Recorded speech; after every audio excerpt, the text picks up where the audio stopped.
Hello, welcome to advisor. NCERT exemplar हमने start किया है ऑफ क्लास 7th और हम पहुंचे चैप्टर नंबर 4 पे and that is heat. So पहला क्वेश्चन है, a marble tile would feel cold as compared to wooden tile on a winter morning because the marble tile, देखो marble tile जब भी ठंडी में हम देखते हैं तो या टच करते हैं तो हमको बहुत ठंडा लगता है वुडन टाइल के कंपैरिजन में। क्यों ऐसा होता है? ऑप्शंस हैं, it is a better conductor of heat than the wooden tile, is polished when wooden tile is not polished, reflects more heat than a wooden tile, is a poor conductor of heat than a wooden tile। देखो जो आपका marble tile है it is a good conductor of heat या better conductor of heat, तो आप अपने अंदर से वो हीट को पास ऑन होने देता है जिसकी वजह से वो ठंडा रह जाता है। ठीक है, तो 1 का A is the correct answer, it is a better conductor of heat than a wooden tile. Question number 2. A beggar wrapped himself with a few layers of newspaper on a cold winter night. This helped him to keep himself warm because option A, friction between the layers of newspaper produces heat. Option B, air trapped between the layers of newspaper is a bad conductor of heat. Option C, newspaper is a conductor of heat. Option D, newspaper is at a higher temperature than the temperature of the surrounding। देखिए जब वो कई layer में उसने newspaper को अपने आप को कवर किया न्यूज़पेपर से, तो उस दो न्यूज़पेपर के बीच में एयर जो है वो ट्रैप हो जाती है। और ये जो एयर ट्रैप होती है इससे क्या होता है कि जो उसका खुद का बॉडी का टेम्परेचर होता है वो एनवायरमेंट में या सराउंडिंग में पास ऑन नहीं हो पाता, जिसके वजह से उसको ठंडी नहीं लगती है, जिसके वजह से वो बच जाता है ठंडी से। ठीक है, तो option b is the correct answer, air trapped between the layers of newspaper it is a bad conductor of heat. Question number 3. Paheli and Bujo measured their body temperature. Paheli found her to be 98.6 Fahrenheit और Bujo ने record किया 37 degree Celsius. Which of the following statement is true? Option A, Paheli has a higher body temperature than Bujo. Paheli has a lower body temperature than Bujo. C है, both have normal body temperature या D, both are suffering from fever। अब देखो जो 98.6 degree Fahrenheit है ये Fahrenheit scale पे है और 37 डिग्री सेल्सियस जो है ये सेल्सियस स्केल पे है, लेकिन दोनों ही नॉर्मल बॉडी टेम्परेचर है। अगर फ़ारेनहाइट में अगर इसको हम कन्वर्ट करें इनटू द सेल्सियस तो यही आएगा 37 डिग्री सेल्सियस ही।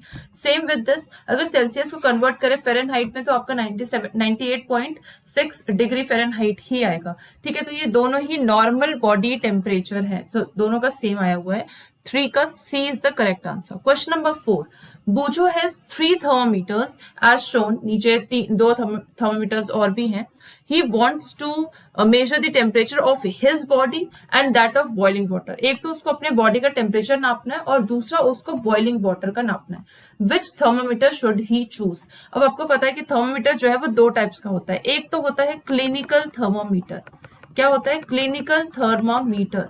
ठीक है, और दूसरा होता है हमारा लेबोरेटरी थर्मामीटर।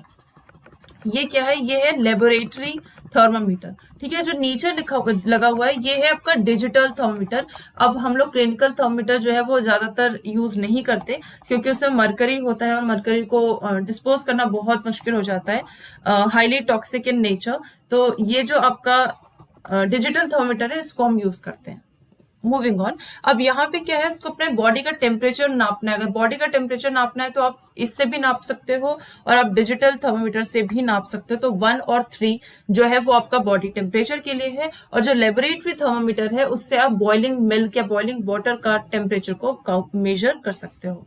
ठीक है, तो A is the correct answer. Thermometer 1 and 3 for measuring body temperature and 2nd for measuring the temperature of boiling water, ये सही बात है। बी ऑप्शन क्या है? Thermometer 1 for measuring temperature of both, नहीं।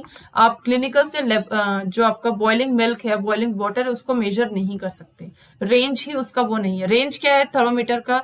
आपके लेबोरेटरी थर्मोमीटर का -10 से 110 डिग्री सेल्सियस, ये उसका रेंज है और इतना रेंज आपका क्लिनिकल थर्मोमीटर का नहीं होता। Thermometer 2nd for measuring temperature of both, नहीं, एक्यूरेट नहीं हो पाएगा। Thermometer 3rd for measuring temperature of both, again नहीं। तो A is the correct answer. Question number 4. 4 arrangements to measure temperature of ice in a beaker with laboratory thermometer. अब laboratory thermometer से जब भी हमें टेम्परेचर को मेजर करना होता है तो उसके 3 रिक्वायरमेंट्स होते हैं। पहली बात, जो आपका लेबोरेटरी थर्मोमीटर होता है वो टिल्टेड नहीं होना चाहिए, अपराइट होना चाहिए और स्ट्रेट होना चाहिए। ठीक है, जैसे आपको ये पहले 3 A B C इन तीनों में आपको अपराइट दिख रहा है। ठीक है, ये आपका ये भी अपराइट है, ये भी अपराइट है, ये भी अपराइट, ये टिल्टेड है, तो ये पहले ही ऑप्शन में गलत हो गया। सेकंड जो इसका रूल है वो ये कि आपका जो ये थर्मोमीटर है जिस भी चीज को मेजर कर रहा है उससे सराउंडिंग से ढका हुआ होना चाहिए। जैसे यहाँ पे देखिए ये थर्मोमीटर काफी ऊपर है, जो आइस वाटर है उससे काफी ऊपर है, ठीक है, तो ऐसा नहीं होना चाहिए। इस हिसाब से सी जो है वो इनकरेक्ट हो जाता है आपका। तीसरा क्या है, यानी कि सराउंडिंग से वो आपका जो मीडियम है जिस भी चीज में है उससे वो सराउंडेड होना चाहिए, या मैं इस तरीके से लिख दूं सराउंडेड होना चाहिए। तीसरा जो है वो बेस जो है बेस को टच नहीं करना चाहिए, ठीक है, do not touch the base, ठीक है, बेस को टच नहीं करना चाहिए, not touch the base, base को टच नहीं करना है। यहाँ पे देखिए यहाँ पे बेस को टच किया जा रहा है, तो बी जो है वो आपका इनकरेक्ट हो जाएगा। A is the correct answer. So question number 5 का A is the correct answer. Okay, next question,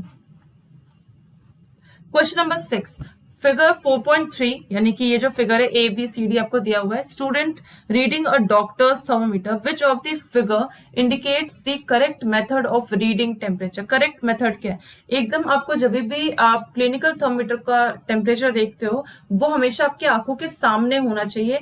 नीचे रहेगा या ऊपर रहेगा या साइड वाइड में रहेगा तो उसका टेम्परेचर आपको ज्यादा कम पता चलेगा, ठीक, एग्जैक्ट साइड सामने रहता है तो आपको करेक्ट टेम्परेचर समझ में आता है, तो A is the correct answer. Okay, question number 7, figure A to D यानी कि 4.4 shows the reading on 4 different thermometer, indicate which of the reading shows the normal body temperature. तो नॉर्मल बॉडी टेम्परेचर होता कितना है, 37 degree Celsius. यहाँ पे 37 कहाँ है, ये है 37 सब में, ठीक है, 37। अब देखिए टेम्परेचर इसका क्या है, इसका 38.5, इसका क्या है 38.5 बता रहा है, इसका क्या बता रहा है, इसका बता रहा है 36 बता रहा है, इसका क्या है, इसका 37 है, और इसका क्या है, इसका 39.5। तो ये आपका जो सी है this is the correct answer. Now, question number 8. Shopkeepers selling ice blocks usually cover them with a jute sack. आपने कई बार ये देखा होगा शॉप्स में कि जो आइस ब्लॉक होता है उसको पूरी तरीके से जूट सैक से कवर करते हैं। क्यों ऐसा करके रखते हैं, क्योंकि जो जूट सैक होता है वो बैड कंडक्टर ऑफ हीट होता है या इंसुलेटर होता है, आप ऐसे समझो कि वो इंसुलेटर होता है, ठीक है, तो वो आइस को जल्दी मेल्ट नहीं होने देगा, मतलब इंसुलेटिंग मटेरियल है तो जल्दी मेल्ट नहीं होने देगा, इस वजह से उसको कवर करके रखते हैं जूट सैक से। Okay, question number 9, a laboratory thermometer A is kept 7 centimetre away.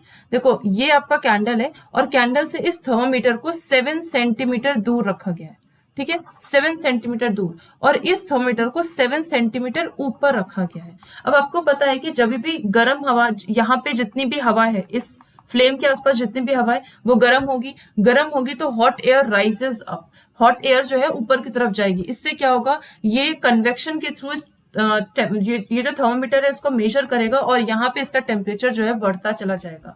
7 centimetre दूर यहाँ पे उसको कुछ भी टेम्परेचर समझ में नहीं आएगा। तो आपका यहाँ क्वेश्चन पूछा है which of the thermometer a और b will show a greater rise in the thermometer, तो आपका आंसर हो जाएगा b. Okay, now next, to keep her soup warm, पहली wrapped the container in which it was kept with a woolen cloth। कोई भी चीज है, कोई गर्म चीज है, सूप है मान लीजिए, उसको गर्म रहने के लिए उसने क्या किया, वुलन क्लॉथ से उसको कवर कर लिया।